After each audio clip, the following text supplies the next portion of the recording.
Masechet Yebamot Daf Nun He Amud Bet, on va commencer par Nun He Amud Aleph, au troisième tiers de la page, à partir de la sixième des grandes lignes. Masechet Yebamot Daf Nun He Amud Bet, on va commencer par Nun He Amud Aleph, Achoto, la sixième des grandes lignes. Achoto de Katav Bar Karet Lamali. On sait que toutes les harayot sont Hayav Karet. Quelqu'un qui a eu une relation incestueuse, soit avec une Eshet Ish, soit avec n'importe laquelle des femmes interdites par la Torah, qui figurent dans la liste de Parashat Haremot et Parashat Kedoshim, celui qui aurait eu une relation avec elle, eh bien il est Hayav Karet. Tous les deux, s'ils sont consentants, ils sont Hayav Karet. Et pour certaines d'entre elles, il y a même plus que Karet. Il y a Hiyuv Mitat Beddin. Dans certains cas, la relation, elle est passible de Mitat Beddin, d'une mort terrestre, d'une condamnation à mort dans le tribunal terrestre. La question que pose la Gemara est la suivante. D'où sait-on qu'il y a Hiyuv Karet pour toutes les femmes interdites qui rentrent dans le cadre de Harayot? D'où le sait-on? Eh bien, c'est que tout simplement, il y a un pasouk à la fin de la paracha de Harayot, où il est écrit Ki kol asher ya'aseh mikol hato'evot ha'ele venichretu ha'nefashot ha'osot mikerev amam. Tout celui qui va commettre l'une de ces abominations, il sera passible du retranchement. Alors la question d'Agmara est, pourquoi donc la Torah s'est répétée à propos de Achoto? C'est-à-dire, la Torah interdit à l'homme d'avoir une relation avec sa sœur. Si jamais c'était le cas, il est Hayav Karet. Et la Torah le dit clairement. Le pasuk dit comme ça, Ve'ish ki ikach et Achoto, etc. Venichretu le'ene bene amam. Dans Parashat Kedoshim, la Torah nous dit que si jamais il a été avec sa sœur, eh bien, lui et sa sœur seront Hayav Karet. Question, pourquoi la Torah avait besoin de le préciser à propos de Achoto? Puisque nous avons un pasouk, à la fin de toutes les Harayot, il y a un pasouk qui dit tout celui qui commettrait l'une de ces infractions en allant avec une femme interdite, eh bien, il serait passible du retranchement. Je répète le pasouk. Ki kol asher ya'aseh mikol hato'evot ha'ele venichretu ha'nefashot ha'osot mikerev amam. Alors pourquoi la Torah s'est répétée à propos de Achoto en précisant que celui qui va avec sa sœur, il est Hayav Karet? Mais c'est évident, puisque sa sœur fait partie des Harayot. Réponse, l'Egde Rabbi Yochanan. De Amar Rabbi Yochanan, She'im Asa'an Kulam Be'alem Ahat, Hayav al Kol Ahat Ve'ahat. C'est-à-dire, nous avons une première règle, un principe de base. Kol Shezedono Karet, Shigegato Hatat. Toute Avera qui est passible de Karet, si elle a été commise Bémézid, eh bien, elle est passible de Korban Hatat, un sacrifice expiatoire, si cette même action avait été commise Beshogeg. Alors, quel est le din si quelqu'un, imaginons un cas d'école, il a été avec toutes les femmes interdites. Ça veut dire qu'il a commis toutes les infractions possibles et imaginables des Harayot. Combien de Korban Hatat? Et ça, il a fait par inadvertance, il a fait par ignorance. Il était loin de la Torah, il ne savait pas que ça c'est assour, ça c'est assour, ça c'est assour. Eh bien, il a fait cette Avera. Maintenant qu'il a commis cette Avera d'aller avec toutes les Harayot, la question se pose. Il doit apporter un Korban expiatoire, certes, mais combien de Korbanot doit-il apporter? Est-ce qu'il doit apporter en fonction du nombre des Harayot, puisqu'il a commis tant de fautes, alors tant de Korbanot, ou bien on va dire que toutes les harayot, elles sont considérées comme une. Puisque c'est la même avera avec toutes les harayot, alors c'est un seul korban. Et pourquoi peut-on croire que toutes ces averot sont considérées comme une seule? Parce qu'il est écrit dans le pasouk que je vous ai lu tout à l'heure, qui kol asher yaraseh mikol hato'evot ha'ele venichretu hanefashot ha'osot mikrev amam. Qui est-ce qui est hayav karet? Celui qui aurait commis toutes ces abominations. Ça veut dire qu'il faut faire toutes les averot pour être hayav un karet. Et si on est hayav un karet, alors on a déjà dit quelle est la règle. Si on est hayav karet bemezid, on est hayav hatat beshogeg. C'est quoi le pendant? Le pendant du karet bemezid, eh bien c'est hatat beshogeg.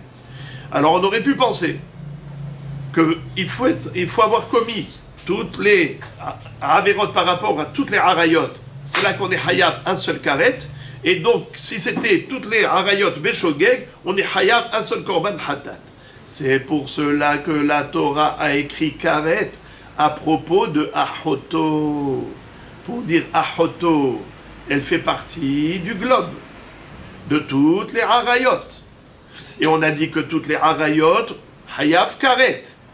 Mais maintenant, pour pas que tu penses que le hiyuv karet, il est que sur un issour global de toutes les harayot, mais il est individuel par rapport à chacune des averot.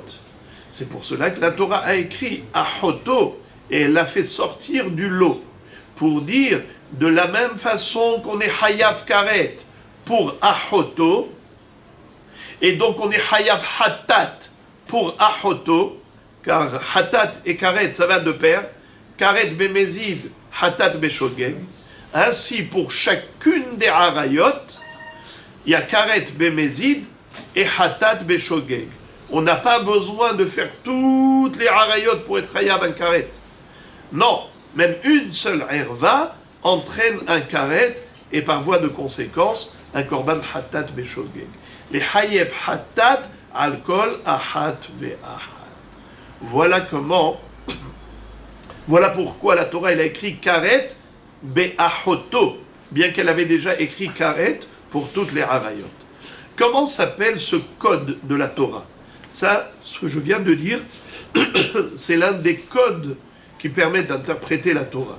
Ça s'appelle Davar Shehaya Bichlal, Veyatsa Min Haklal, Lo Lelamed al Atzmo Bilvad Yatsa, et là Lelamed al Klal Kulo Yatsa. Achoto faisait partie du Klal, de toutes les harayot, Veyatsa Min Haklal, et on l'a fait sortir du Klal, c'est-à-dire, on a déjà dit karet pour toutes les harayot, et on répète karet séparément pour Achoto, c'est pas que pour Achoto, c'est pour dire que de la même façon qu'on est hayav karet pour Achoto bilvad, ainsi on est hayav karet pour chacune des harayot, indépendamment de l'autre. Et maintenant, la Gemara va objecter, elle va dire, ok, tu m'as... Pardon, excusez-moi. D'abord, je relis dans les mots. L'Igde Rabbi Yochanan, De'amar Rabbi Yochanan, She'im Asa'an Kulan Be'alem Echad, Hayav al Kol Ahat Ve'ahat. Maintenant, la Gemara va objecter en disant, Ul Rabbi Yitzhak, De'amar, Kol Hayave Kritot, Bichlal Hayu, Ve'lama Yatzta Karet Ba'achoto, Laduno Be'karet, Ve'lo Le Malkut. Le Halek Minalan, c'est-à-dire, Rabbi Yitzhak n'est pas d'accord avec Rabbi Yochanan. Et il dit, tu veux savoir pourquoi la Torah elle a écrit karet à propos de Achoto? C'est pour nous enseigner que il n'y a que karet et pas malkout. Si la Torah n'avait pas écrit karet spécialement dans Achoto, nous aurions pu croire que toutes les harayot elles sont passibles pas seulement de karet, mais même de malkout. On a une règle, qu'à chaque fois que la Torah dit « ne fais pas ça », eh bien, si on transgresse, ça entraîne une sanction de malkout, la flagellation, les 39 coups. Généralement, quand il y a un karet, à part Pessah et Mila, qui sont des mitzvot assez, c'est toujours des mitzvot lotaracé. La Torah dit ne fais pas ça sous peine de karet, ne fais pas ça sous peine de karet. Eh bien, il n'y a pas que karet, il y a aussi malkout. Ça veut dire, tu reçois malkout en bas, dans le tribunal terrestre, et il y a la menace du karet, qui est une sanction céleste. Ça veut dire, s'il n'a pas reçu malkout, eh ben, il aura karet. Mais haïvekritout chez la cour, nifteru midekritatan. Et quand ils ont subi la malkout en bas, ça les dispense de la sanction grave de karet. Ça c'est en général. Mais ici, Rabbi Yitzhak dit non. Pour les harayot, il n'y a que karet et il n'y a pas de malkout. Ah bon? Pourquoi? Il dit ben parce que la Torah s'est répétée. Elle a dit karet et elle a répété karet. Elle a dit karet pour toutes les harayot. Et elle a répété karet pour achoto. Pourquoi faire? Pour rien? C'est pour une bonne raison. Pour te dire qu'il n'y a pas de malkout pour les harayot. Il n'y a que karet. Voilà. Alors la Gemara pose la question, elle dit ou le Rabbi Yitzhak. Selon Rabbi Yitzhak, il dit que la répétition de karet dans achoto, qui paraissait inutile, c'est venu pour nous préciser qu'il n'y a que karet et pas malkout. Alors, on peut lui adresser cette question à Rabbi Yitzhak. D'après toi, Rabbi Yitzhak, d'où sait-on qu'une personne qui a une relation avec toutes les harayot, il doit apporter un korban expiatoire pour chacune d'entre elles, qu'il est hayav hatat al kol ahat ve'ahat. Tu peux pas dire que tu le déduis du karet be'achoto, comme l'a fait Rabbi Yochanan. Rabbi Yochanan nous a dit que ça on le déduit du fait que la Torah est précisée, karet, à propos de achoto, c'était pour nous indiquer que de la même façon qu'on est hayav hatat pour achoto, ainsi on est hayav hatat pour chacune des harayot individuellement. Ça c'est Rabbi Yochanan. Mais toi, Rabbi Yitzhak, qui a déjà utilisé le karet de achoto pour nous enseigner le din de l'exclusion de malkout, qu'il n'y a que karet et pas malkout, alors le karet de achoto n'est pas disponible pour la dracha de l'ehalek. L'ehalek, c'est-à-dire de séparer les harayot, comme qu'on est hayav, hatat al kol ahat ve'ahat. Alors d'où tu le sais toi, Rabbi Yitzhak, qu'on est hayav hatat al kol ahat ve'ahat? Réponse, nafkale mi ve'elisha benidatum atah. Lotikrav. Isha, les hayev al kol isha ve'isha. C'est-à-dire, la Torah, lorsqu'elle nous a dit qu'il est interdit de s'approcher de la nida, ve'el isha benidatum atah lotikrav,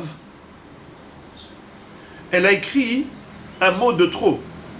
Elle a écrit ve'el isha benidatum atah lotikrav. La Torah aurait pu écrire tout simplement lotikrav la nida. El nida betum atah lotikrav. El nida betum atah lotikrav. Pourquoi elle a écrit el isha benidatum atah lotikrav? Bien sûr qu'une nida c'est une femme, pas un homme. Alors, pourquoi la Torah a écrit el isha? C'est pour te dire que kol isha ve isha hayavim alea hatat. C'est pour dire que le issour et le korban est relatif à chacune des femmes. Alors le bonhomme, imaginons, il a été avec toutes les harayot, eh bien il doit apporter un korban hatat pour chacune des femmes. C'est de là que Rabbi Yitzhak apprend le lehalek. D'où Rabbi Yochanan apprend le lehalek? Il apprend de achoto. D'où Rabbi Yitzhak apprend le lehalek? Il apprend de isha. Ok. Et maintenant qu'on a parlé du karet, la Gemara maintenant va se focaliser sur un autre karet qu'on retrouve encore parmi les harayot. C'est à propos de qui? Dodato. C'est qui la doda? C'est l'épouse de tonton. D'accord? C'est pas la sœur de papa ou la sœur de maman. Ceux-là, la Torah les appelle comment? Ahot imecha, ahot avicha. Quand on parle de doda, c'est la belle-sœur de papa. la belle-sœur de maman. La doda, c'est l'épouse du frère de papa ou du frère de maman. Qu'est-ce qu'il est écrit? Qu'un neveu qui aurait été avec sa tante, c'est-à-dire la femme de son oncle, il est hayav karet. Même si elle était célibataire, qu'il avait divorcé, il n'a pas le droit d'aller avec l'ex-femme de son oncle. Et s'il a été, qu'est-ce que dit la Torah à son propos? Aririm ihyu. Qu'est-ce que ça veut dire Aririm ihyu? Hashem yatzilenu, la sanction de karet, d'après Rashi, elle touche 2 générations. Elle touche la personne qui a fauté, le fauteur, et même ses enfants. La mort prématurée de karet, elle ne concerne pas seulement le fauteur, mais même ses enfants. Et le mot aririm iyu, ça veut dire ils seront stériles. Ça veut dire que les enfants, même s'il y en avait, Hachem Yatzilenu, ils vont mourir prématurément. Hachem Yatzilenu. Ça, c'est la chita de Rashi. Tosfot, au début de Masechet Yevamot, n'est pas d'accord avec Rashi. Tosfot disent que ça dépend s'il y a écrit Hariri ou bien il y a écrit que Karet. Mais pour Rashi, même Karet, ça entraîne le Hariri. Le mot Hariri, ça veut dire stérile. Qui est-ce qui a dit, par exemple, je ne veux pas être stérile? Avraham Avinu. Quand Akadosh Baruch Hu lui a dit, il lui a promis Eretz Israël et ainsi de suite, il va dire Hashem Elokim matiten li ve'anochi rolech hariri. Tout ce que tu me promets, c'est bien beau, mais je suis stérile. Ça n'a pas de durée dans le temps. Alors que je lui a dit non, ne t'inquiète pas, tu auras une descendance. Alors hariri, ça veut dire être sans enfant. Alors il y a 2 possibilités. Soit quelqu'un qui n'a pas eu d'enfant, qui n'en aura pas, soit quelqu'un qui en a eu, qui hasvé shalom, vont mourir prématurément. Alors maintenant, la question de la Gemara, elle est la suivante. Pourquoi est-ce que la Torah avait besoin d'écrire hariri à propos de dodato? Étant donné que dodato, l'interdiction d'aller avec sa tante, c'est déjà inclus dans la paracha de Harayot, pour lesquelles on a déjà dit qu'il y a un hiyuv karet pour chacune d'entre elles. Et d'ailleurs, on a vu que c'est pour chacune d'entre elles. Alors c'est inutile de répéter à propos de dodato, haririm, iyu, puisque c'est déjà écrit qu'ils sont hayav karet. La réponse, les gderaba. Deraba rami, ktiv haririm iyu, urtiv haririm yamutu, haketzad. Rabba, il pose une contradiction. On retrouve le terme haririm iyu, ils seront stériles à propos de dodato. Comment c'est écrit? Non, à propos de Eshet Ahiv. Eshet Ahiv, il est écrit Ve'ish asher yikach et Eshet Ahiv, nidahi, erbat Ahiv gilla, haririm iyu. Ils seront stériles. Et après, on a à propos de dodato, Ve'ish asher ishka vedodato, erbat dodo gilla, het amisaou, haririm yamutu. Ils mourront stériles. Alors, quelle est la contradiction, Rabbi Moshe? Comment vous comprenez la contradiction entre Haririm Iyu et Haririm Yamutu? Où est la contradiction? C'est que comment il peut mourir? Haririm Iyu, ils seront stériles. Donc, il y aura pas de projet. Ou bien Haririm Yamutu, ils vont mourir stériles. Quelle est la contradiction? Rabba Rami. Rami, c'est toujours une contradiction. Où est la contradiction? La contradiction, elle est par la déduction. Comme ça. Quand tu dis Haririm Yamutu, ça veut dire qu'ils n'ont pas eu d'enfants, ils resteront stériles. Ils mourront stériles. Ça veut dire qu'ils étaient stériles et ils mourront stériles. Mais quand tu dis Haririm Iyu, ça veut dire que maintenant ils ont des enfants et ces enfants vont mourir. Et donc les parents mourront sans enfants. Haririm Iyu. Ils seront Haririm. Ça veut dire que maintenant ils ne sont pas Haririm. Maintenant ils ont des enfants. Ils deviendront Haririm après la mort des enfants. Vous voyez, Haririm, Ihiyu, ça veut dire que Ihiyu, Baratid. Maintenant, qu'est-ce qu'ils sont? Ils ne sont pas Haririm, ça veut dire qu'ils ont des enfants. Et ces enfants, Hashem Yatzilenu, vont mourir et les parents vont partir de ce monde Haririm. Mais quand tu dis Haririm Yamutu, ça veut dire qu'ils sont haririm au présent. Et ils mourront haririm. Il était stérile, il mourra stérile. Mashma, que c'est seulement s'il n'a pas eu d'enfant qu'il mourra sans enfant. Mais s'il avait des enfants, il ne mourra pas sans enfant. Les enfants qui sont déjà nés ne mourront pas. C'est ça la contradiction que pose Rabbah. Et quelle fut sa réponse? Haketzad, comment concilier les deux psukim? Alors en fait, ils sont complémentaires.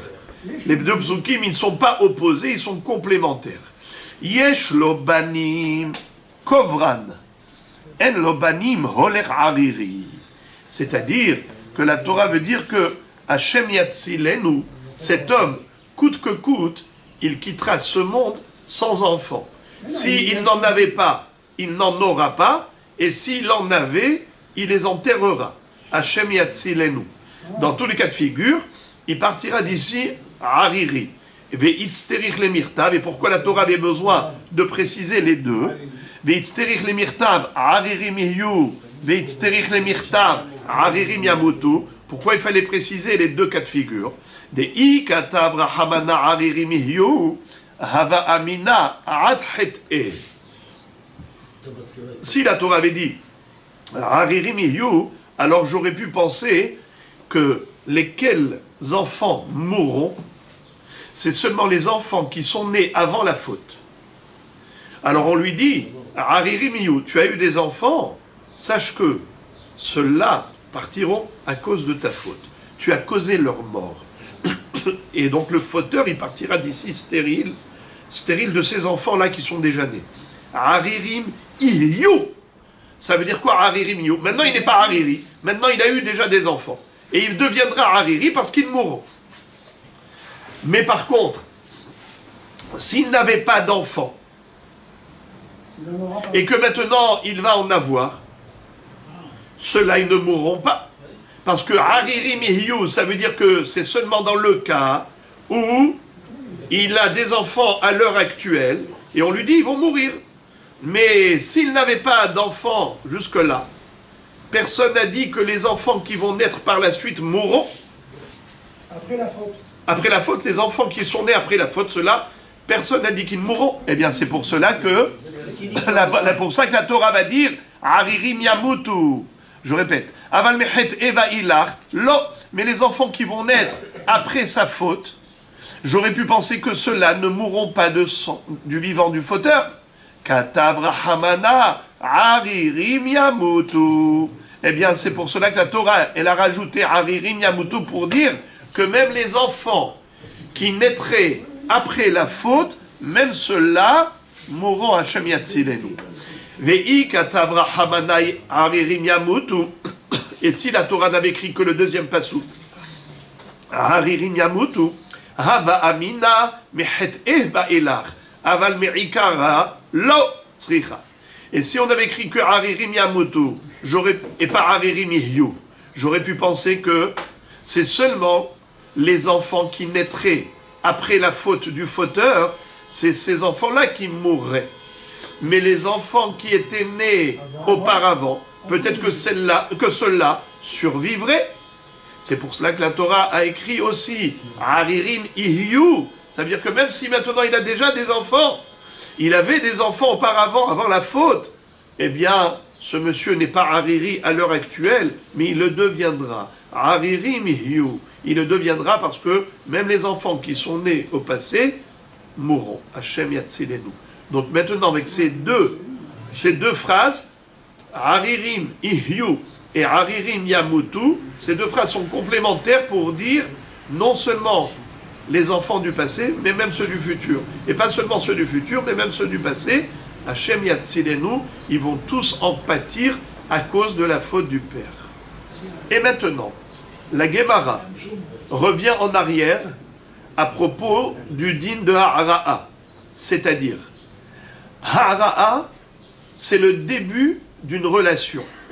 Bi'a, c'est une relation complète.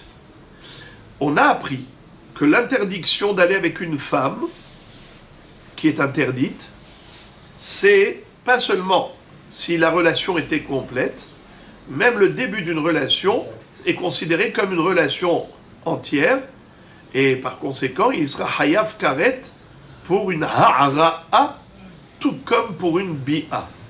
Ça, c'était valable pour les harayot. Question, qu'en est-il des hayavé lavin? C'est-à-dire, il y a certaines femmes qui nous sont interdites, mais pas dans la même gravité. C'est pas du même ordre de gravité que les harayot. Harayot, c'est hayavé kritut, c'est hayavé mitad beddin. Mais il y a des hayavé lavin, par exemple, une mamzeret. Un homme qui irait avec une mamzeret. Lo yavo mamzer bikal Hashem. C'est un lave, c'est une interdiction, mais elle n'est pas passible de karet, ni de mitad beddin. Est-ce que...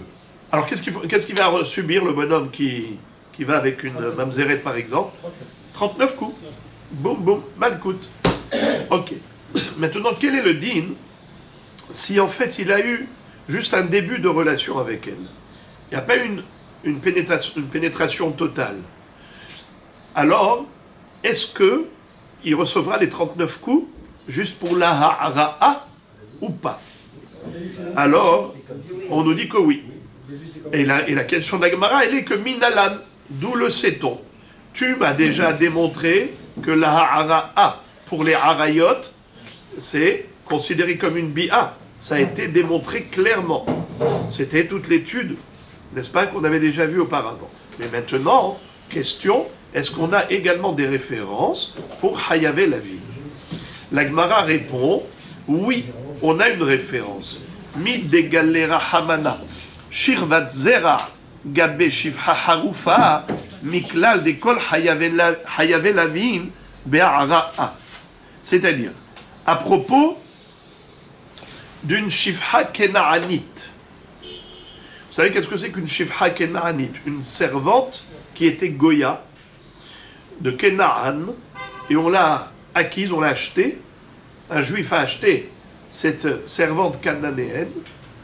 Maintenant, elle n'est plus comme une Goya totalement.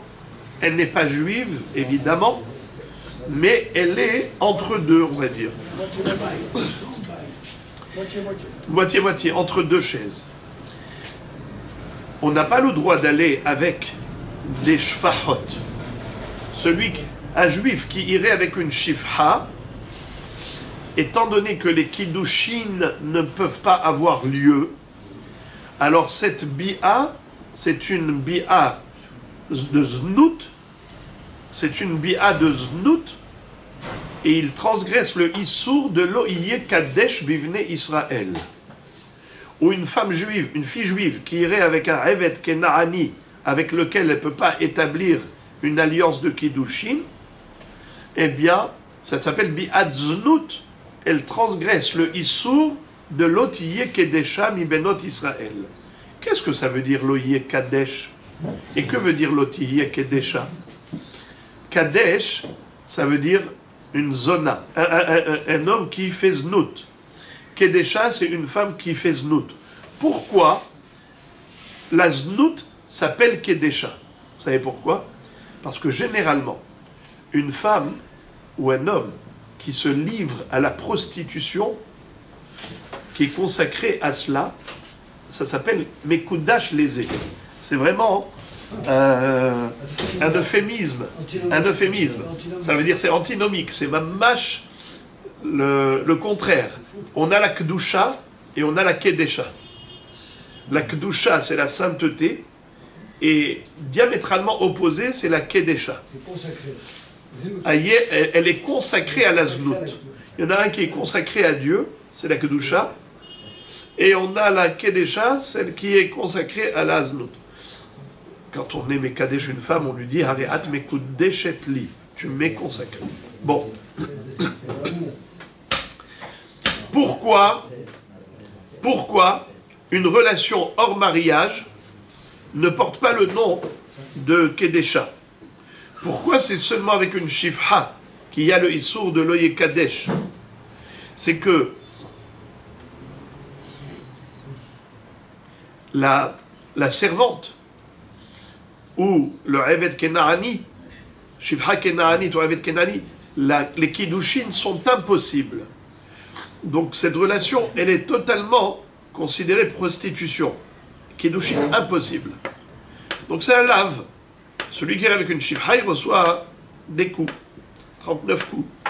D'hétérovers sur l'O Yekadesh ou l'Ot Yekedesha. Maintenant, écoutez ce qui se passe à propos d'une shifha harufa. C'est quoi shifha harufa? La Torah dit Vehi shifha neherefet leish vehofde lo nivdata o hufsha lo nitan la. Il y a une mahloket entre Rabbi Akiva et Rabbi Ishmael dans Masechet Kritut Daf Yud Aleph à propos de la définition de shifha harufa. Il y en a un qui dit que c'est une shifha qui appartenait à son patron, à son propriétaire, et son patron l'a donnée à son Eved Ivri. Vous savez que le Eved Ivri, c'est un juif à part entière. Il s'est vendu lui-même parce qu'il manquait de Parnassa, ou il a été vendu parce qu'il a volé, il n'avait pas de quoi rembourser. Le Beddin l'a vendu, ce qu'on appelle Mecharuhu Beddin, ou bien Mocher Atzmo, Benimkar Bignevato. Alors, celui-là, il va travailler chez son maître pendant 6 ans, la 7e année, il sera libéré, ou bien si à Liovel, il sort en liberté. Eved Ivri, c'est un juif. Figurez-vous que la Torah a donné le pouvoir à son maître, le Adon, de lui donner une shifha kenaanite. Il a converti Non, pas du tout. Alors Shifha kenaanite, qui est interdite pour n'importe quel juif, elle est permise au Eved Ivri. Alors, pour Rabbi Ishmael, c'est de cela qu'il s'agit. Shifha harufa, c'est une shifha kenaanite dont le Adon l'a consacré au Eved Ivri. Et pourquoi faire? Pourquoi faire? Pour fabriquer des enfants. Ça veut dire que lui, le Eved Ivri, Mishne Sechar Sachir Abatra, quand la fin arrive, la fin des 6 ans, il faut lui donner une prime, un marnak, parce qu'il t'a travaillé doublement. Il t'a servi en journée par le travail, et il t'a servi la nuit en te fabriquant une progéniture d'esclaves. Puisque ce Adon lui a donné la shifha kenaani. Le mot shifha harufa, vehi shifha neherefet leish, neherefet, ça veut dire consacré ou fiancé. Par exemple, dans la Gemara Kiddushin, il est écrit que quelqu'un qui dirait à une femme, il lui donne la bague, lui dit Areat Arusati, au lieu de dire Areat Mekudeshet li betabaat zokedat Moshe Israël, lui dit Areat Arusati, elle est Mekudeshet. Maintenant, s'il lui dit Areat Harufati, elle est Mekudeshet. Sheken bihuda korim le Arusa Harufa. Dans la Judée, comment on appelait la Arosa, comment on appelait la fiancée, on l'appelait Harufa. On l'appelait Harufa. Alors donc, Vei shifha neherefet leish, mekudeshet leish. Selon Rabbi Ishmael, comme j'ai dit, c'est une femme qui est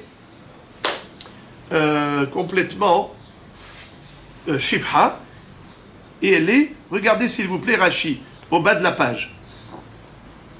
Au bas de la page, les 2 dernières petites lignes de Rashi.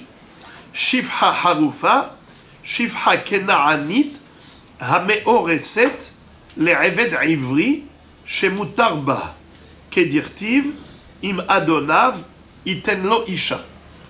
Donc, nous dit Rashi qu'il s'agit d'une servante cananéenne qui est fiancée avec un esclave hébreu, qui a le droit en effet d'aller avec elle, comme la Torah l'a permis en 10 ans, et si son maître lui a donné une femme.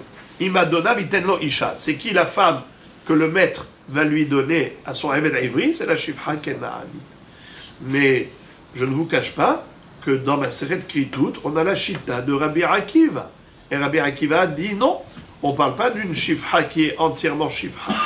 On parle d'une shifha qui est hetzia shifha ve hetzia bat horim. C'est-à-dire, elle appartenait à 2 maîtres, Et l'un des deux Adonim l'a libéré. Il y avait Réhouven et Shimon, ils ont acheté au marché des esclaves, en association, cette Shifha. Quand ils l'ont acheté, elle servait un jour ce maître, un jour elle servait ce maître. Mais maintenant, il y en a un des deux qui l'a libéré, il lui a écrit le Get Shihru, il l'a libéré. Donc une fois qu'il a libéré, elle est passée au mikvé, elle est devenue à moitié juive. Donc elle est à moitié juive, donc libre, et à moitié servante. Hetzia Shifha et Hetzia Bat Horim. Rabbi Akiva dit, c'est là où les Kiddushin du Eved Ivri vont prendre effet. Là, étant donné qu'elle est à moitié juive, moitié libre, donc là, les Kiddushin prennent effet sur la moitié juive. C'est pour cela qu'elle s'appelle Shifha Harufa, Shifha Mekuddeshet, parce qu'une Shifha qui est Shifha ne peut pas être Mekuddeshet d'après Rabbi Akiva. En tout cas, peu importe, que ce soit d'après Rabbi Akiva, une Shifha qui est Hetzia, Shifha Hetzia Bat Hori, que ce soit d'après Rabbi Ishmael, qu'elle est entièrement Shifha, elle a été Aroussa avec Eved Ivri. Elle s'appelle Shifha Harufa quand elle est fiancée avec le Eved Ivri. Ok. Maintenant, quelqu'un a été avec elle. Elle a trompé son Eved Ivri. Et elle a été avec un autre homme. Quel sera le din? Le din est le suivant. Elle va recevoir 39 coups. Bikoret tihye. C'est quoi Bikoret tihye? La Gemara dit là-bas dans Kritout que le mot Bikoret, ça vient du mot Bikri'a. Bikri'a. Et vous savez que l'huissier de justice, quand il allait appliquer la flagellation, les 39 coups aux condamnés, alors il y avait 3 personnes. Le bourreau qui frappe, un autre qui comptait les 39 coups, 1, 2, 3, 4, 5, et ainsi de suite. Et on avait celui qui lisait les psukim. Veifla Hashem et makotecha, et ainsi de suite. Donc il lisait les psukim. Et had koré, et had moné, et had matzlif. Le koré, il fait ce qu'on appelle kri'a. Pourquoi ça s'appelle bikoret tihye, à propos de la Shifha Harufa? Bikoret, ça veut dire bikri'a tihye. Il y aura la lecture de la paracha des 39. Il y a un autre pirouche qui dit bikoret tihye. C'est quoi bikoret? C'est un examen. Bikour. Bikour. Comment fait le docteur quand il examine quelqu'un? Il est mevaker auto. Bikour cholim. Il est mevaker auto. Alors maintenant, regardez ça. Celui qui est condamné à la flagellation, on ne venait pas comme ça directement avec la lanière et on frappait. Il fallait d'abord une estimation du médecin. Que le docteur ait évalué la capacité de cette personne à recevoir les coups, parce qu'il ne faut pas le tuer. Il fallait le frapper, mais pas le tuer. Si 39 coups le tuent, eh bien, tu ne donnes pas 39 coups. Combien il peut subir? Vu sa faiblesse, il peut subir 15 coups, tu donnes 15. D'accord? Tu ne le tues pas. Alors, voilà comment on dit bikoret tihye, en faisant allusion à la malcoute qu'elle allait subir Madame Shifha Harufa. Et lui, Monsieur Shifha Harufa, qu'est-ce qu'il va apporter comme... quelle sera sa sanction? Eh bien, Rabotai, il aura un korban à apporter qui s'appelle... Allez, Rabotai, un petit contrôle de ce que vous lisez tous les matins. Quel korban il va apporter? Bravo! Hacham Shifha Harufa. Elouen Hachamot. Il y a 6 Hachamot, n'est-ce pas? Exactement. On a Hacham Etzora, Hacham Nazir, Hacham Taloui, Hacham Etzora, Hacham Nazir, Hacham Gezelot, Hacham Yailot, Hacham Shifha Harufa et Hacham Taloui. Alors, Hacham Shifha Harufa, c'est quoi ça? Ben Beshogeg, Ben Bemezid. Et ça, c'est Hidushik. D'habitude, il n'y a pas de korban pour le Mézid, c'est toujours pour le Shogeg. Ici, il ne savait pas que c'était un sourd. Ah, le propriétaire, le maître? Non, le bonhomme qui a été avec la femme. On a dit que Haroufa, c'est l'amant de cette femme. Il a été avec elle. Elle a trompé son Ebed Ivri. Ouais. Alors, un étranger a une relation avec la Shifha qui était Haroufa, avec le Ebed Ivri. Elle a trompé le Ebed Ivri et elle a été avec un étranger. Alors, elle et lui, tous les deux sont condamnables. Elle sera condamnée à Malkout et lui sera condamné à un Korban Hacham Shifha Haroufa. Alors maintenant, la Gemara nous dit, écoute bien le Hiddouch qu'il y a à propos de Shifha Haroufa. Shifha Haroufa, quand est-ce qu'il doit apporter un Korban? C'est seulement s'il a terminé complètement la relation. Comme il est écrit, Ve'ish, ki ishkavet isha, shirvat zera, vehi shifha neherefet le ish. C'est-à-dire, il faut que ce soit shirvat zera. Une relation, une bia, une relation de progéniture. Alors il y a une mahloquette entre les rishonim. Certains disent qu'il faut vraiment éjaculation pour considérer que ça s'appelle shirvat zera. Et d'autres disent que non, qu'on n'a pas besoin d'éjaculation.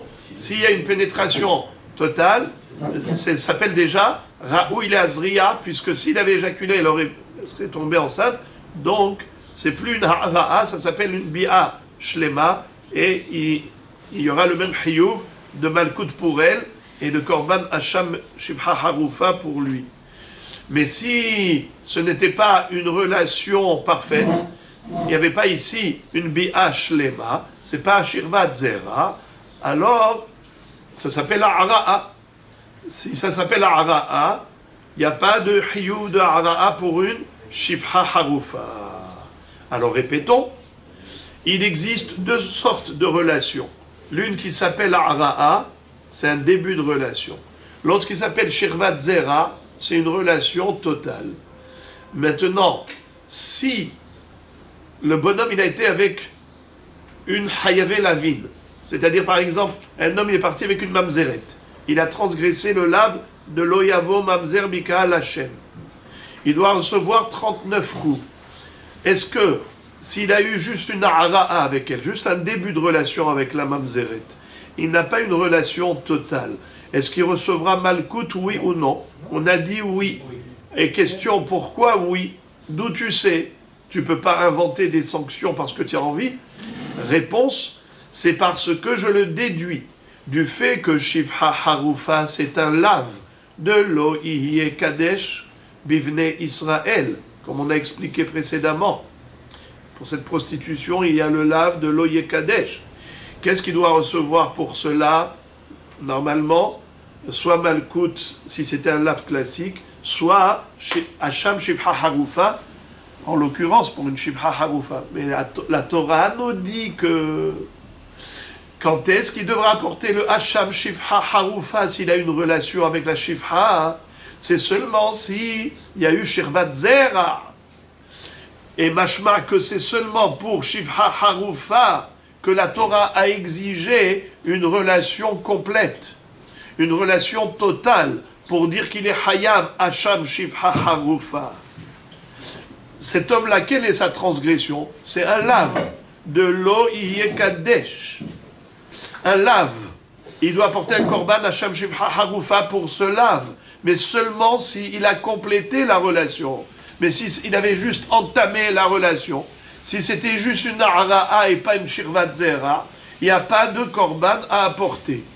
Tu vois que la Torah qui a établi un distinguo entre ha'ra'a et shirvat zera, c'est seulement par rapport à shifha haroufa. Mashma, que pour les autres, il y avait la vine qui ressemble à shifha haroufa. Le din sera qu'il sera passible de la sanction, pas seulement pour Shirvat Zera, mais même pour Ha'ra'a. Pas seulement pour une relation totale et parfaite, mais même pour un début. Il a juste entamé la relation déjà, il sera Hayav Malkout. C'est une très bonne déduction, a priori. Et la Gemara dit, Ma Pitom, tu crois que c'est une bonne déduction? À four. Adraba, Adraba. Mi dégaler Hamana Ara'a Behayav Ekritot.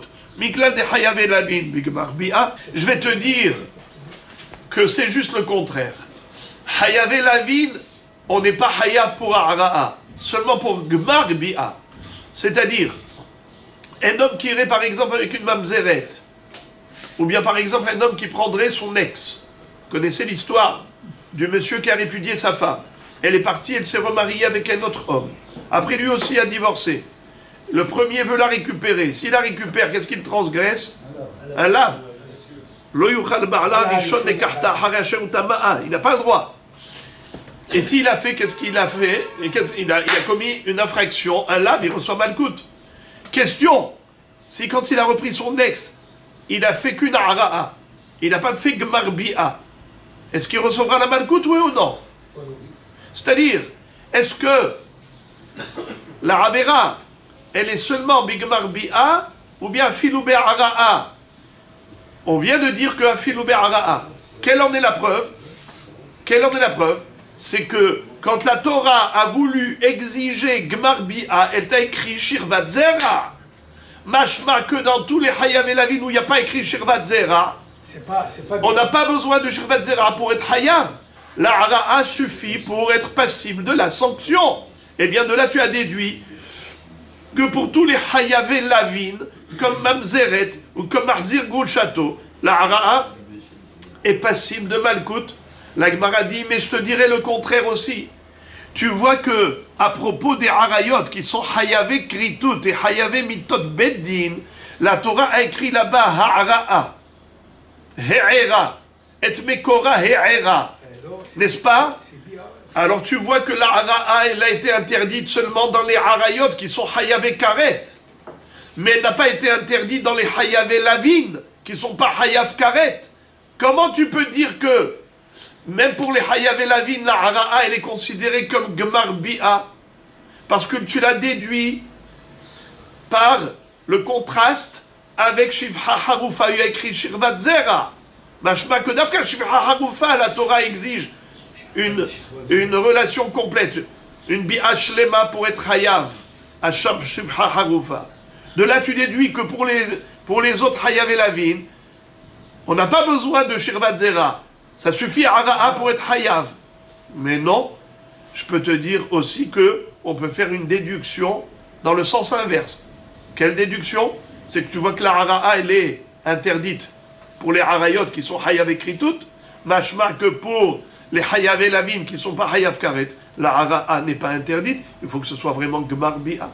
Alors maintenant, on ne sait plus où donner de la tête.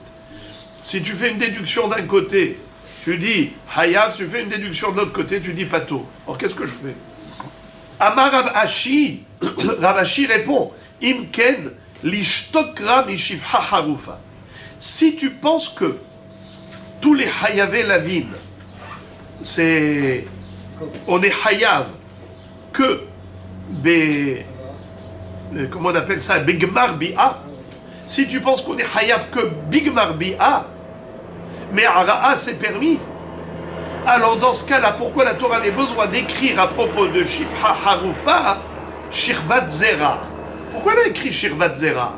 En disant, il faut que ce soit une relation totale et parfaite pour qu'il soit Hayav Hasham Shifha Harufa. Mais il n'y a pas que pour la Shifha Harufa il faut que ce soit une relation de Shirvat Zera, c'est pour tous les Hayav et Lavin, dont Shifha Harufa, puisque Shifha Harufa c'est aussi Hayav et Lavin. De l'O'iyeh Kadesh Bibnei Israël. C'est aussi un Hayav et Lavin. Pourquoi la Torah avait besoin d'écrire Shirvat Zera? On est Hayav que si la Bi'a elle est Shlema. Mais c'est pareil pour tous les Hayav et Lavin, par déduction de Harayot. Harayot, elles sont Hayavot Be'ara'a. Et tu as déduit que Harayot Be'ara'a, mais par contre Hayav et Lavin, mais Shirvat Zera. Ça veut dire qu'il faut que la relation elle soit totale. Alors pourquoi la Torah avait besoin d'écrire pour Shifha Harufa, Shirvat Zera, que la relation elle doit être totale? Mais de toutes les façons, Shifha Harufa fait partie des Hayav et Lavin, et tu penses que pour tous les Hayav et Lavin c'est pareil, il faut une relation totale et parfaite pour être Hayav. Et la Vaddaï, si la Torah écrit Shirvat Zera à propos de Shifha Harufa, c'est pour dire qu'elle est exceptionnelle. la Shivha Harufa. Elle est exceptionnelle. C'est que pour Shivha Harufa que on est tolérant et on dit que la Hara'a n'entraîne pas de sanction. Il faut que ce soit Gemar Bi'a. Mashma, que pour tout ce qui n'est pas Shivha Harufa, même la Hara'a suffit pour interdire. La Gemara maintenant nous dit Hara'a de Hayave Lavin de Kehuna Minalan. Ok, tu m'as convaincu concernant les Hayave Lavin. C'est que même entamer une relation, c'est comme terminer la relation, c'est passible de la même sanction pour le début de la bi'a comme pour la fin de la bi'a. Je le conçois, mais je le conçois que pour les Hayave Lavin. Je le conçois que pour les Hayave Lavin du style classique. Qu'est-ce que c'est que Hayave Lavin du style classique? C'est-à-dire que ça s'appelle Lav Hashavé Bakol. C'est quoi Lav Hashavé Bakol? Un Issour général. Mais Lav de Kehuna, par exemple, le Kohen n'a pas le droit d'épouser une divorcée, le Kohen Gadol n'a pas le droit d'épouser une veuve. Ça, c'est des lavim qui ne sont pas Shavim Bakol, c'est pas une interdiction classique. C'est spécifique au Kohanim. Quel est le din si un Kohen il a pris une divorcée, mais il a fait avec quelques hara'a? Est-ce qu'il sera hayav malkout tout comme une gemar bi'a, ou bien est-ce qu'il faut vraiment gemar bi'a comme shivra harufa? La Gemara répond, même la hara'a, elle est interdite chez le Kohen. D'où on apprend par gzera shava. Atia kiha kiha. Le verbe la kahat, on le retrouve à propos des Hayave Kritut. Le verbe la kahat, on le retrouve à propos de Hayave Lavin de Kehuna. De la même façon que pour les Hayave Kritut, on a déjà dit que la hara'a égale bi'a. Ainsi, pour les Lavim de Kehuna, la hara'a égale bi'a. C'est-à-dire, où est-ce qu'on retrouve le verbe la kahat à propos des harayot? Ve'ish asher yikach et achoto. Où est-ce qu'on retrouve à propos des Kohanim le verbe lekiha? Isha zona b'halala lo yikahu. Ve'isha gerusha me'isha lo yikahu ki kadoshu le'elohav. Donc tu vois que lo yikahu, c'est le même verbe. Pourquoi la Torah elle a écrit le même verbe dans Harayot et le même verbe dans Hayave Lavin shel Kehuna? Pour nous dire que, comme ici, pour Harayot, la hara'a est interdite comme Gemar Bi'a, ainsi il en sera pour les Hayave Lavin des Kohanim. Et maintenant la Gemara va chercher à savoir quel est le din pour les Hayave Aseh. Qu'est-ce que c'est Hayave Aseh? Hayave Aseh minalan. Qui est-ce qui peut me dire un exemple d'une femme qui est interdite, mais pas sous peine de mort, pas sous peine de karet, pas sous peine de malkout, mais juste un issour assez. Le mitzri et le edomi. Lo tetaev edomi qui achichahu, lo tetaev mitzri qui geraita be'artso. Dor shelishi yavo lahem bikhal Hashem. C'est-à-dire, un edomi, un descendant de Esav, un mitzri, descendant de Mitzraïm, qui se sont convertis au judaïsme, ils ne peuvent pas épouser une juive, ni eux, ni leurs fils. Ce n'est que la 3e génération qui pourra épouser une juive. Yavo lahem bikhal Hashem. Mais il n'est pas écrit sous forme de lave. Interdit pour un mitzri, interdit pour un édomi d'épouser une juive. Il n'y a pas écrit ça. Interdit à la juive d'épouser un édomi ou un mitzri. Non, il y a écrit Dor shelishi yavo lahem bikhal Hashem. C'est-à-dire qu'après leur conversion de la 1re génération, laquelle qui pourra intégrer le peuple juif en se mariant avec une juive, ce n'est que la 3e. De là, tu déduis. La 3e, oui. La 2e et la 1re, non. Ça s'appelle Lav, haba, miklal, assez. Répétons, lav, haba, miklal, assez. Donc de ce fait, la question se pose, quel est le din si la juive est partie avec un Édomi de première ou deuxième génération, qui lui était interdite sous peine de assez. Il n'y a pas de lave. Il n'y a que un assez. Il n'y a aucun lave. Le AC, c'est la troisième génération. Je dis assez. Pour arriver à la troisième génération. Je répète. Lav haba miklal assez. Ah, je parle vite alors. Lav haba miklal assez. Lav, ça veut dire l'eau. L'eau assez. Ne fais pas. C'est la négation. Une interdiction qu'on appelle lav. Haba, qui découle. Miklal, par déduction de assez, d'une affirmation, un statut, non pas d'un interdit négatif, mais un statut d'un interdit positif. C'est-à-dire, un interdit négatif, quand la Torah emploie le terme négatif, ne fais pas, ne fais point. Donc la Torah dit, l'ota assez, si tu as transgressé, malkout, 39 coups. Par contre, si la Torah n'a pas dit, sous cette forme négative, n'épouse pas cet homme ou n'épouse pas cette femme, elle a dit, cet homme, tu pourras l'épouser à la troisième génération. Tu en déduis que tu ne pourras l'épouser qu'à la troisième génération. Sous-entendu que tu ne pourras pas épouser ni la première ni la deuxième. Alors c'est un lave qui est bas, miklal assez. C'est un interdit qui découle d'une affirmation. Alors quel est son statut? C'est pas un statut de lave, c'est un statut de assez. Lave, haba, miklal, assez. Donc si c'est un assez, on n'a aucune référence pour dire que la hara'a, elle est comme bi'ash lema. Un Mitzri ou un Édomi qui se sont convertis au judaïsme, est-ce qu'ils ont le droit d'épouser une juive? Non. Si la juive s'est mariée malgré tout, elle a transgressé le issour. Quel issour elle a transgressé? Est-ce que c'est un issour lave, c'est-à-dire l'ota assez, ou bien est-ce que c'est un issour assez? Non, Issour assez. Alors maintenant, puisque c'est juste un issour assez qui est inférieur à la gravité du issour l'ota assez, la question se pose.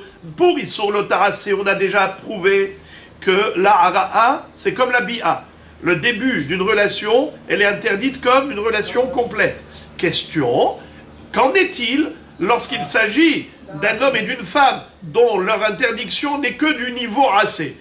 Imaginons qu'ils ont eu une hara'a. Ça veut dire qu'ils n'ont pas complété la relation, mais ils l'ont entamée. Il n'y a eu que la hara'a. Est-ce qu'ils ont commis une infraction toraïque, oui ou non? C'est ça la question. La Gemara dit, Ma'adin, regardez, la Gemara nous dit, Atia bi'a bi'a.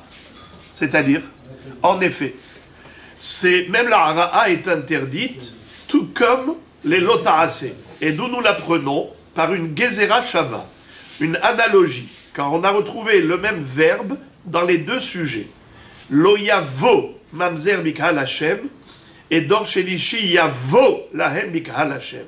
C'est-à-dire, quand la Torah nous a interdit une femme sous peine de lave, c'est-à-dire un interdit classique, c'est pas un karet, par exemple, Lo Yavo Mamzer Mikhal Hashem.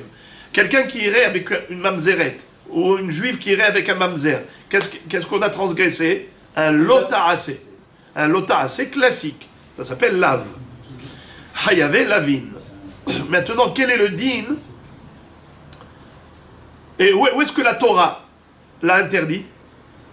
Lo yavo mamzer bikhal Hashem. Lo yavo. Le verbe lavo. Et on retrouve le verbe lavo dans Dor Shelishi Yavo Lahem Bikhal Hashem.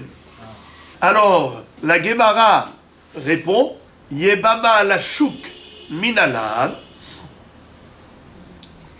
Ok, tu m'as dit que la hara'a elle est interdite. Rabotaï. La hara'a elle est interdite pas seulement pour l'ota'asé, mais même pour asé. Alors maintenant la Gemara pose la question, elle dit Yebama la shuk minalan. C'est-à-dire une Yebama. Elle doit aller avec qui? Avec le Yabam. son mari est mort, elle n'a pas eu de progéniture, il n'a pas eu de progéniture, donc il faut que le beau-frère la prenne avec elle. Maintenant, si elle est partie avec un étranger, qu'est-ce qu'elle a transgressé? Un lave et assez. Parce que c'est écrit Yebama yavo aleha, l'oti yeshetamet ahutza alihzar, Yebama yavo aleha. Alors, en effet,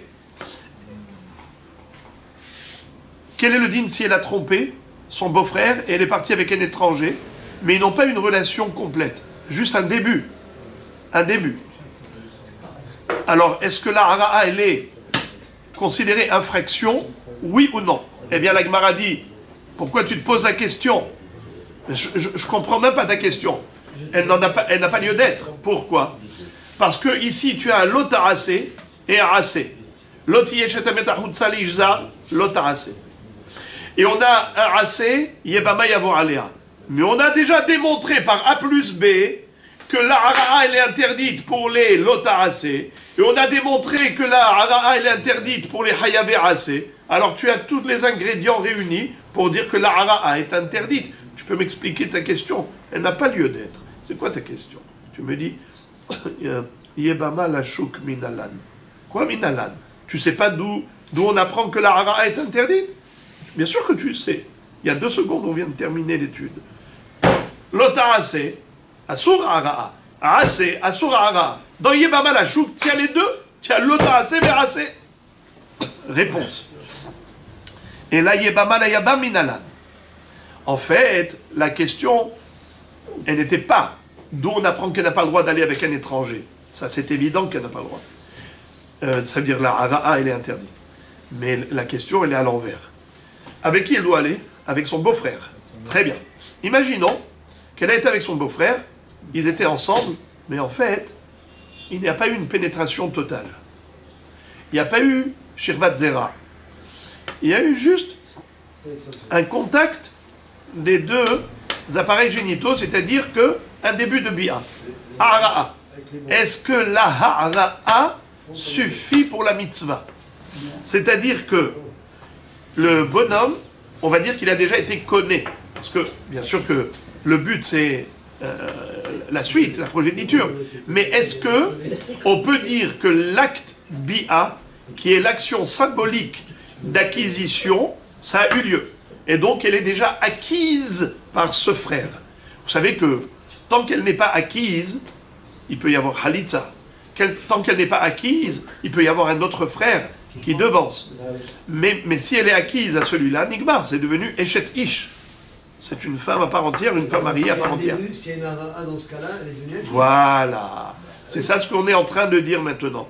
D'où sait-on qu'une hara'a pour le Yabam suffit pour l'acquérir? Et la Yebama, la Yabam, minalan, d'où sait-on que la hara'a du Yabam avec la Yebama suffit pour qu'elle soit acquise? Et Shet Ish, Atia bi'a bi'a. On le déduit de la Gezerah Shava. On a trouvé le même verbe, lavo et lavo, Yebama yavo aleha. Et lo yavo mamzer mikal Hashem. La même façon que pour le mamzer, on a déjà dit que hara'a kebi'a, ainsi pour la Yebama, hara'a kebi'a. Dans la Gemara dit, Isha le ba'ala minalan. Imaginons, Aisha niknit beshalosh drachim, bekesef, bishtar ou bebi'a. On peut acquérir une femme soit avec la bague, avec de l'argent, Ariat Mekou de Chetli, soit avec un shtar, lui écrire Ariat Mekou de Chetli, soit une relation directe. Ça veut dire, Minatora, dans l'absolu, il n'y a pas besoin de préliminaire. La personne qui rencontre une fille lui dit, tu veux te marier avec moi? Oui, oui. Eh bien, ils font Kinyan Bia. Et, comme ça, il a acquise. Il y a 2 témoins à l'extérieur qui ont vu, ils sont rentrés, tout va bien.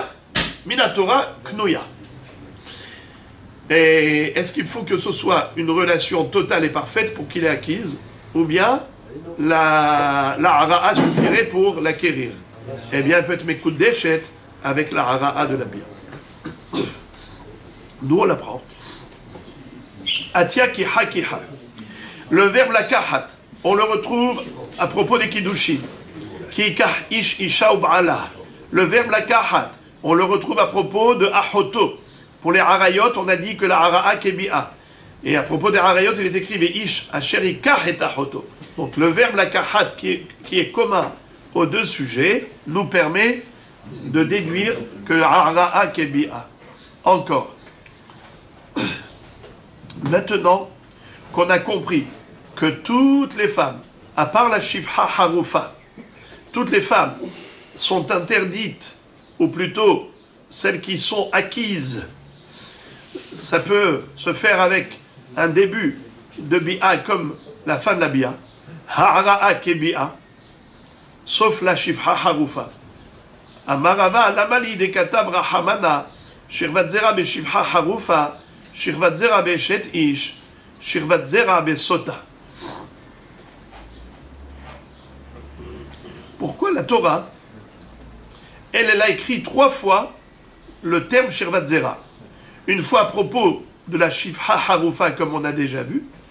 Une fois à propos de Eshet Ish, il est écrit Ve'el Eshet Amitecha Lotiten Shechovtecha Lezara, ne pas aller avec son prochain, ne pas y mettre sa semence.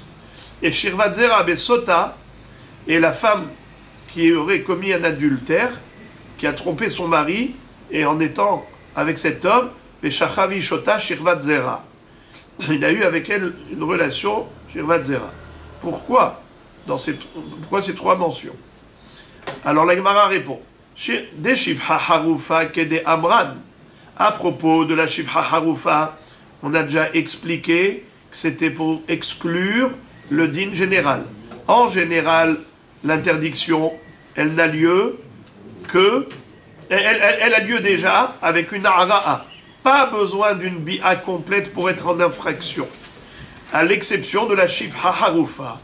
Pour nous dire qu'il n'apportera un korban de Shifha Harufa que si la pénétration, que si la bi'a elle était complète.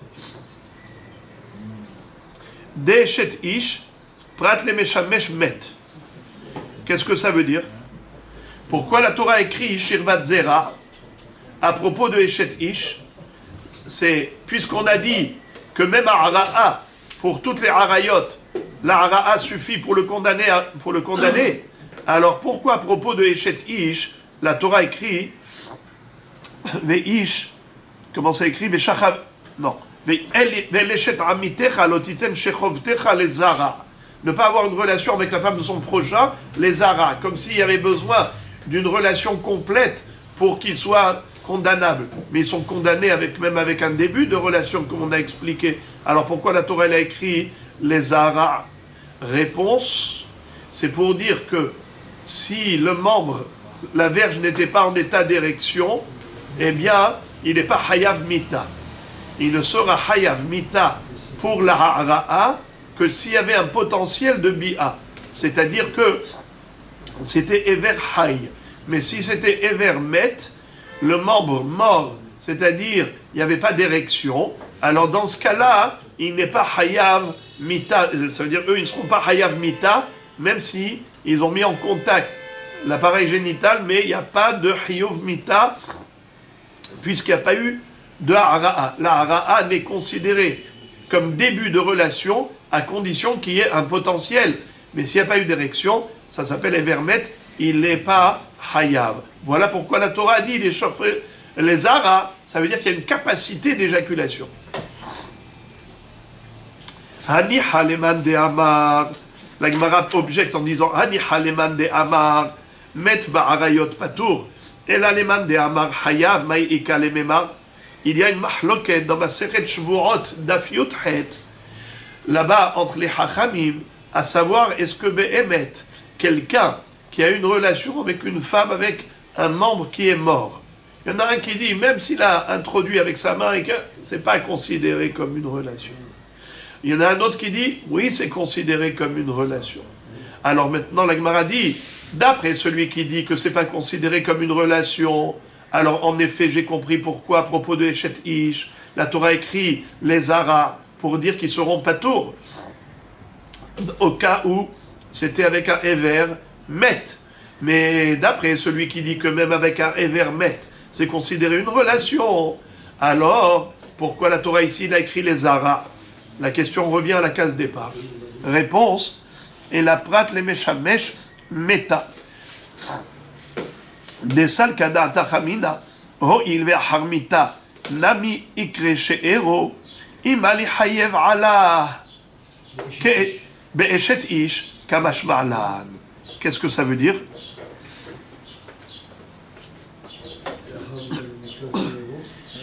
La Torah nous a écrit à propos du Kohen qui n'a pas le droit d'aller au cimetière, n'a pas le droit d'aller, d'avoir un contact avec un mort. La Torah écrit, il y a sept exceptions. Sept exceptions. C'est qui? Aviv, Imo, Ahiv, Ahoto, Abetula, Beno, Obito. Et également, qui im lish ero hakarov elav. C'est quoi lish ero hakarov elav? Son épouse. Et comment la Torah l'appelait l'épouse? She'ero, sa chair. Ishtoke gufo. Et ça, elle l'a appelée même une fois qu'elle est morte. Ça veut dire que le Kohen a le droit de l'accompagner à sa sépulture parce que c'est sa chair. Étant donné que la Torah a qualifié la femme du Kohen, même morte, de sa femme, She'ero, on aurait pu croire que quelqu'un qui aurait fait la plus grosse bêtise, enfin une idiotie tout simplement, une idiotie, il va avec une femme mariée morte. Ça veut dire que la femme elle est morte, et le bonhomme, il va avec cette morte. Est-ce qu'il a commis une infraction de Eshet Ish? Est-ce que cet homme-là est Hayav Mita? Est-ce que l'homme est Hayav Karet parce qu'il a été avec une femme Meta, avec une femme morte, mais elle était Eshet Ish? La réponse, il est Patour. Comment ça se fait qu'il est Patour? Parce qu'il est écrit les Zara, les Eshet Ish, mais les Eshet Amitecha, Lotiten Shechovtecha, les Zara. Ça veut dire l'interdiction d'aller avec une Eshet Ish, c'est seulement si cette Eshet Ish, elle peut donner naissance à un bébé. C'est-à-dire que le Zera, dans le sens où le Zera, il peut avoir un impact. Même si elle est ménopausée, même si elle est stérile, elle s'appelle Eshet Ish. Mais le Zera, a lieu d'être appelé Zera, ça a un sens, une signification. Mais les Zara, avec une morte, ça n'a pas de sens, puisqu'elle est morte. Donc il n'y a pas de Zera en question. Voilà pourquoi la Torah elle a écrit Shechovtecha les Zara, c'est pour exclure une Eshet Ish Meta. Un homme qui aurait eu une relation avec une femme mariée morte, il est patour. D'où on apprend du fait que la Torah dit que pour être hayav, il faut que ce soit les Zara. Or, avec une morte, il n'y a pas de Zera qui compte. Je répète ça dans les mots. Et là, prat, les meshamesh meta. C'est pour exclure celui qui a été avec une Eshet Ish qui est morte. Des salles kadar tachamina, car tu aurais pu croire, oh il, Vela Harmita, Nami Ikre She'ero, puisque nous voyons que la Torah a qualifié la femme du Kohen qui est morte, elle a appelé She'ero, c'est sa chair, Ima le Hayev Aleha Be'eshet Ish. J'aurais pu penser que, même après sa mort, même après la mort d'une femme mariée, elle s'appelle sa femme. Et donc, un homme qui irait avec une femme mariée morte, il serait Hayav Kamash Ma'lan. C'est pour cela qu'on t'a dit que non, tu es pas tour, puisqu'il est écrit Lotiten Shechovtecha les Zara. Et puisqu'il n'y a pas de Zera possible avec une morte, donc il n'y a pas de Hayov. Des Sota Lamali. Pourquoi la Torah elle écrit Shirvat Zera à propos de la Sota? Vous vous rappelez du Pasuk Veshachav Ish Ota Shirvat Zera. Pourquoi la Torah elle a écrit le mot Shirvat Zera? Des Sota Lamali. L'Egdetania Shirvat Zera Prat le Davar Aher. Qu'est-ce que ça veut dire Prat le Davar Aher? Quand est-ce que la Sota elle est interdite à son mari que si il y a eu un kinouï ou stira, mais pas dans un cas de davar aher. On s'explique. Vous savez qu'un homme qui a averti sa femme de ne pas se retrouver, s'isoler avec un autre homme, et finalement, elle a été vénistera, donc il y a eu kinouï ou stira. C'est quoi kinouï? Kin'a, jalousie du mari en disant attention. Et c'est quoi stira? Il y a eu isolement. Eh bien, cette femme désormais, puisqu'elle est soupçonnée d'avoir trompé son mari, elle est interdite à son mari jusqu'à clarification. Il faut d'abord aller au Beth Amikdash et le Kohen va lui dire, madame, ou tu avoues ou tu bois. Tu as fauté, à vous. Et il te donnera un guet, chacun rentre chez soi. Mais si tu t'obstines à dire que tu ne l'as pas trompé, eh bien bois. Attention, si tu as menti, tu vas exploser. Alors, à vous. Et donc, c'est comme ça qu'on allait clarifier. Quel est le din de cette femme en attendant? Il n'a pas le droit d'aller avec elle, avec sa propre femme sota. Il n'a pas le droit d'aller avec elle. Mais pour qu'elle soit interdite, ça ne suffit pas qu'elle se soit isolée. Il faut qu'il y ait eu précédemment avertissement du mari. C'est quoi l'avertissement du mari? Kinouï, fais attention, je t'interdis de faire ceci et cela avec cet homme. Je t'interdis, par exemple, de t'isoler avec cet homme. Ou bien je t'interdis d'avoir des attouchements sexuels. Alors, il y a toutes sortes d'attouchements. Il peut y avoir une relation complète, il peut y avoir une hara'a, il peut y avoir ce qu'on appelle derech evarim, ça veut dire que il se touche, le membre du bonhomme touche le corps de la femme, ou bien il touche, lui, avec ses mains, à des parties intimes, d'en haut, de la poitrine, et ainsi de suite. Tout ça, ça s'appelle derech evarim.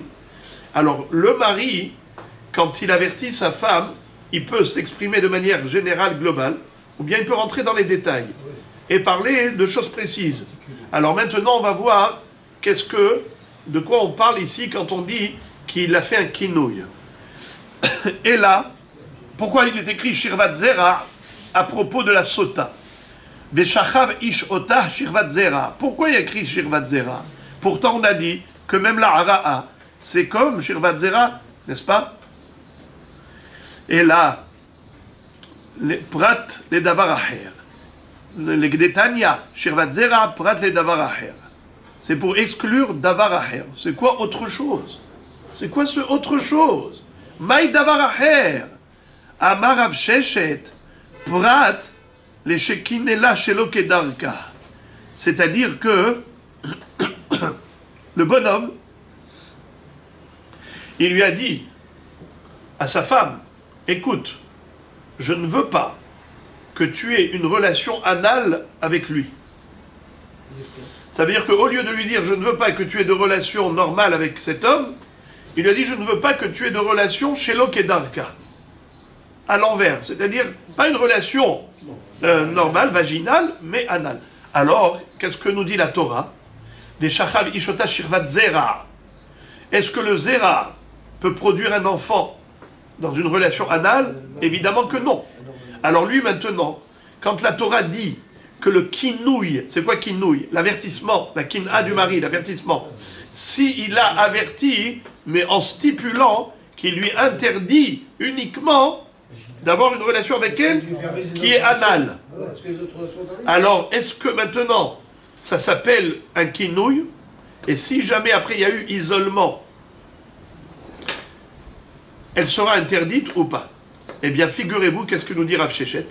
Que si il lui a dit, au moment du kinouï, je t'interdis seulement une relation anale avec lui, eh bien, s'il lui dit ça, il a disqualifié l'avertissement.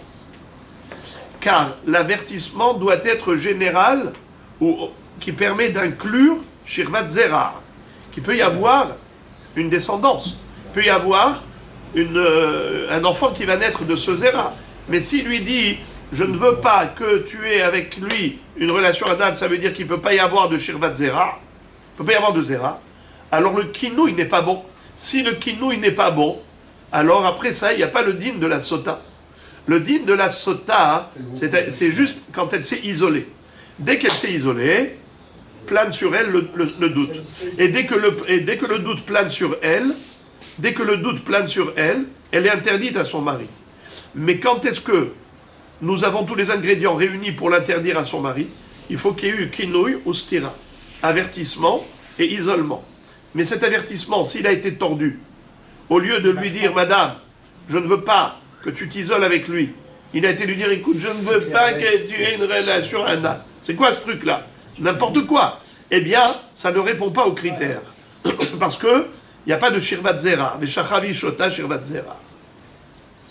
Puisque là, le kinouï ne répondait pas aux critères de Shirvat Zera, alors ce kinouï n'est pas valable pour interdire cette femme à son mari. Malgré l'isolement. Malgré l'isolement. Incroyable. Oui. C'est incroyable. Rabota, écoutez ça. Il y a eu. Amar les Rava, Mishkeve Ishaktiv. La Gemara dit comment tu peux dire une chose pareille, mais pourtant, même si elle ne peut pas avoir d'enfant par une relation anale, mais la Torah dit Veshachav Ish. Veshachav Ish Ota. Et nous savons que une relation avec une femme, dans les deux côtés, ça s'appelle une relation. Que ce soit anal ou vaginal, les deux s'appellent mishkav. D'où on l'apprend de mishkeve isha. Mishkeve au pluriel, c'est pour nous dire que les deux mishkavim sont considérés pareils. Et de ce fait, tu ne peux pas me dire que quand il lui a précisé qu'il lui a interdit relation anale, ça veut dire qu'il n'a pas bien fait un kinouï. Mais vadaï que le kinouï est valable puisque mishkeve isha active. Alors qu'est-ce qu'on veut exclure? Qu'est-ce qu'on veut exclure avec le mot shirvat zera? Et là, Amarava, c'est quoi shirvat zera? Prat le davar aher, prat shekinela derech evarim. C'est quand il lui a dit, je t'interdis d'avoir avec lui des attouchements sexuels, même si ce n'est pas au niveau mamash sexuel, même si c'est par exemple qu'il te touche la poitrine, ou bien que lui, il fait passer son éver sur tes membres, eh bien tout ça, je t'interdis. Dans ce cas-là, est-ce que c'est considéré comme étant un kinouï valable? Alors on te dit non.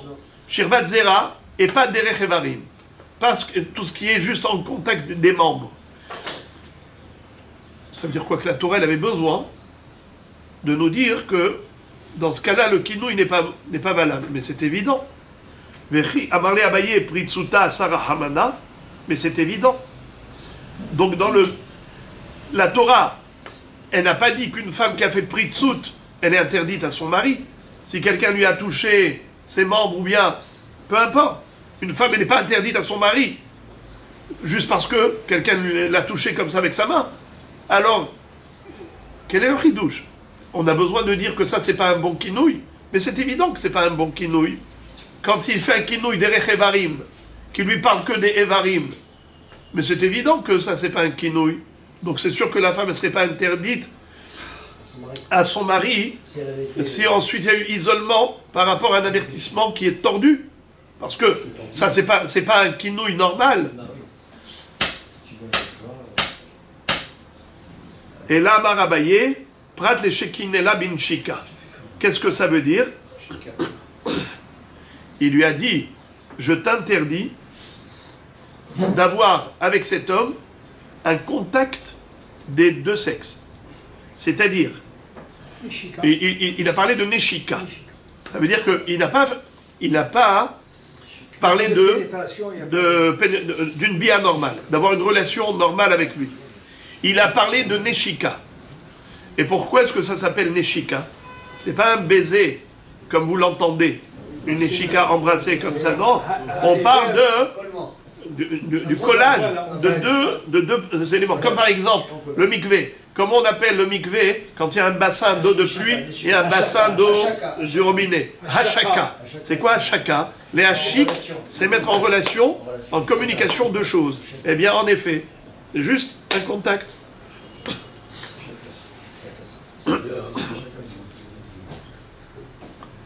Et voilà. Et là, Marabaye, prat le shekinela bin shika.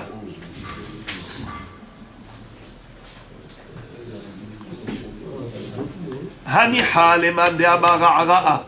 Zohar nasat atara. Et là, leman de amar. Zo neshika maïka lememar. C'est-à-dire,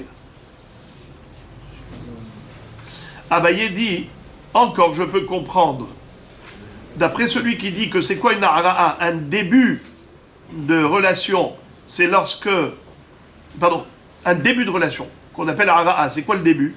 C'est qu'il y a eu juste un début de pénétration, il a introduit à l'intérieur du vagin juste la couronne de la atara, mais la neshika elle-même, ça veut dire la neshika seulement, ne s'appelle pas ha'ara'a. Je répète. D'après Aman de Amar, qu'est-ce qu'on appelle début de relation? C'est quand il a introduit juste la Hatara. Mais il n'est pas entré entièrement. Ça s'appelle Hara'a. Mais si le Ever, il est totalement à l'extérieur, il n'a rien fait entrer à l'intérieur, ça s'appelle même pas Hara'a. Alors, Neshika n'est pas considéré Hara'a, d'après un Mandéamar. Mais d'après l'autre Mandéamar qui dit que Neshika, ça s'appelle Hara'a. Alors, je ne comprends pas ce que tu es en train de me dire. Que s'il a fait kinouille, s'il a fait un kinouille à sa femme, il lui a dit « Attention, je ne veux pas qu'il y ait de contact entre les deux sexes, même s'il n'y a pas eu de pénétration, ça veut dire que quoi? Que c'est pas une hara'a, et c'est pour cela que c'est pas un kinouille, c'est pas une bi'a, c'est pour ça que c'est pas un kinouille. C'est pas vrai. Même neshika, ça s'appelle hara'a. Répétons la question. Haniha leman de amar hara'a zoach nasat atara et la leman de amar zo neshika mai eka lemema. Mais d'après le man de amar qui dit que même si c'est un contact externe des deux sexes, malgré tout, ça s'appelle hara'a, un début de bi'a, et ça s'appelle déjà hayav mita, les deux ils sont hayav mita. Alors, je comprends pas, qu'est-ce que tu me dis que s'il lui a fait un kinouille, juste par rapport à ça, de ne pas mettre en contact les deux sexes, eh bien, c'est pas un bon kinouille, et par conséquent, cette sota, elle ne sera pas interdite s'il y a eu isolement. Parce qu'il n'y a pas eu de kinouille valide. Mapito, le kinouille, il est absolument valide d'après le Mandé Amar. D'après un Mandé Amar que tu me dis que Hara'a Zoach Nasat Atara, alors tu as raison, que Neshika, ce n'est pas une bi'a. Alors là, tu as absolument raison que s'il a fait un kinouille, que par rapport à Neshika, c'est pas un bon kinouille. Mais d'après le Mandé Amar qui dit que Neshika, c'est déjà considéré comme Hara'a, alors le kinouille, il est valable. Alors qu'est-ce que la Torah a voulu exclure avec le mot Shirvat Zera? Ela le'olam shekinela derech evarim ve'itz terich salkadata chamina bikpeda de ba'al talara hamana ve'hakakapid kamashmala. La Gemara répond finalement. Et elle revient à la réponse précédente. Et elle dit que c'est une bonne réponse. Laquelle? Alors la Gemara répond. Et elle dit, Ela le'olam, le shekinela derech evarim, ve'itz terich, kisalkada tachamina bikpeda de ba'al talara hamana, ve'hakakapid kamashmala. C'est-à-dire,